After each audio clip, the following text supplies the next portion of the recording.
নতুন রাজনৈতিক দলে নিবন্ধন চেয়ে আবেদন করা জাতীয় নাগরিক পার্টি এনসিপি সহ ১৬টি দল নির্বাচন কমিশনের প্রাথমিক যাচাই বাছাইয়ে উত্তীর্ণ হয়েছে।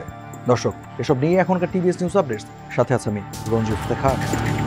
10 আগস্ট ইসির অতিরিক্ত সচিব আলী নেওয়াজ জানান, এনসিপি সহ 16টি নতুন দল নিবন্ধনের জন্য নির্বাচন কমিশনের প্রাথমিক যাচাই বাছাইয়ে উত্তীর্ণ হয়েছে। এবার এই দলগুলোকে মাঠ পর্যায়ের তদন্তের জন্য পাঠানো হবে।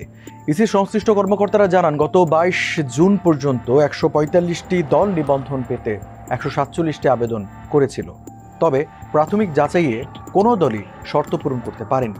তাই জাতীয় নাগরিক পার্টি সহ 145টি দলকেই প্রয়োজনীয় ঘাটতি পূরণে 15 দিন সময় দেওয়া হয়েছিল। গত 3 আগস্ট বিকেল 5টায় সেই সময় শেষ হয়।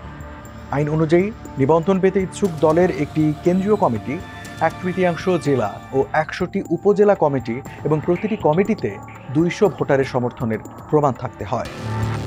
এছাড়া কোনো দলের কেউ পূর্বে সংসদ সদস্য থাকলে বা পূর্বে নির্বাচনের 5% ভোট পেলেও নিবন্ধন পাওয়ার যোগ্যতা হিসেবে ধরা হয়।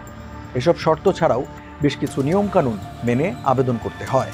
দর্শক, এই ছিল এখনকার টিভিএস নিউজ আপডেটস। আর সংবাদের বিশ্লেষণ রাখতে টিভিএস এর সাথেই থাকুন।